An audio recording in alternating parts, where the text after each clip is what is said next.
Okay. Language, English? English, because they were colonized by the British. There's not, and that was one of the reasons I guess I always thought I would want to go to Ghana first. Like if I had gone to Mali, I would have had to have known some French. Depending on which European country had colonized what part of Africa, that would be the main language spoken. So the British had colonized Ghana, so English is the formal language of that country. Now, take us to school on everything else that I know you just bubbling over to tell us all about. Okay. The camera is rolling. Where do I start? Let me yours. see. Let me talk about, first of all, like I said, Ghana was celebrating its 50th year of independence. So along with that came many, many activities, year-long activities. They had the political activities back in, I think, March of this past year. But what drew me to the celebrations in July and August were like the sacred healing kind of reconciliatory pieces that were a part of that year-long celebration. The Ghanaian, I guess, Ministry of Tourism had come up with what they call the Joseph Project. And within that Joseph Project, there was a reaching out from Ghana of Africans in the diaspora saying, come home. And it was based on the biblical story of Joseph in the Bible, of course, who had been sold into slavery by his brothers, much the story of our people. And so in that, in that story, Joseph then goes into exile, but then becomes the redemption and the salvation for his brothers and their people during the famine in Egypt.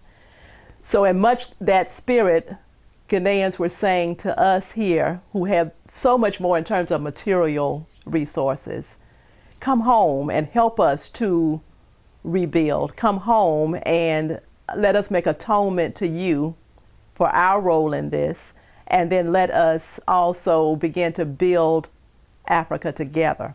So that resonated with me big time. It was very, very appealing to me. So that was kind of the impetus, that I went on. So there were several activities that I attended in that vein. One was what they call Reverential Night, and it was held at the Cape Coast Slave Castle Dungeon in Cape Coast. A very powerful ceremony, singing and dancing and drumming, but just a night to give thanks for this 50th year of independence. Another piece to that was actually the launching of the Joseph Project, which was held at Elmina Slave Castle Dungeon.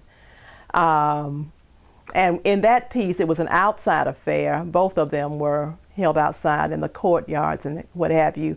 But they had a symbolic door of return in which they invited all of the diasporan Africans to come back through, which was a very powerful symbolic piece.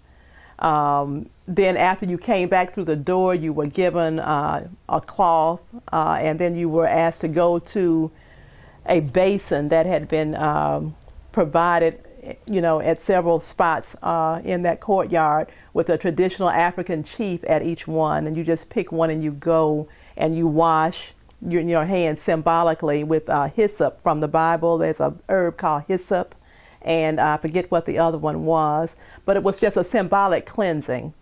And so that was a very, very powerful experience. They honored one of the descendants of Marcus Garvey during that ceremony. And Rita Marley was actually there as another one of the honorees.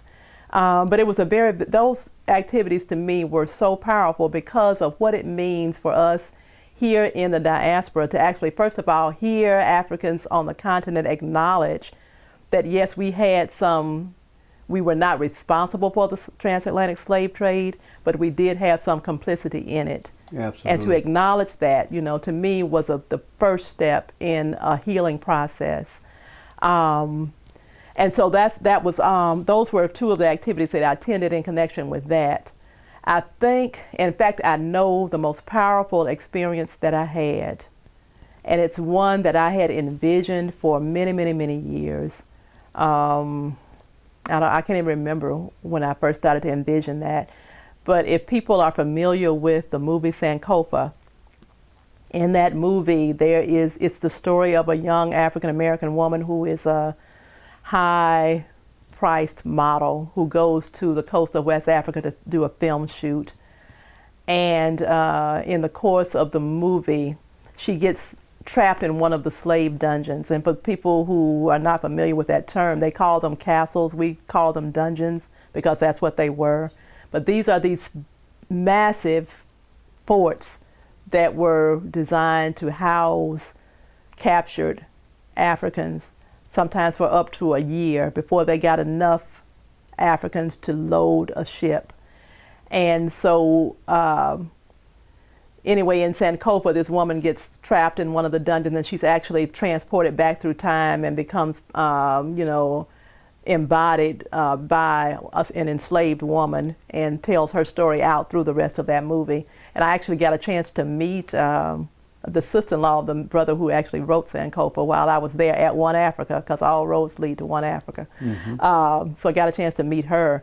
But anyway, that experience of actually being in that slave dungeon for me is an experience that I will carry with me to my grave.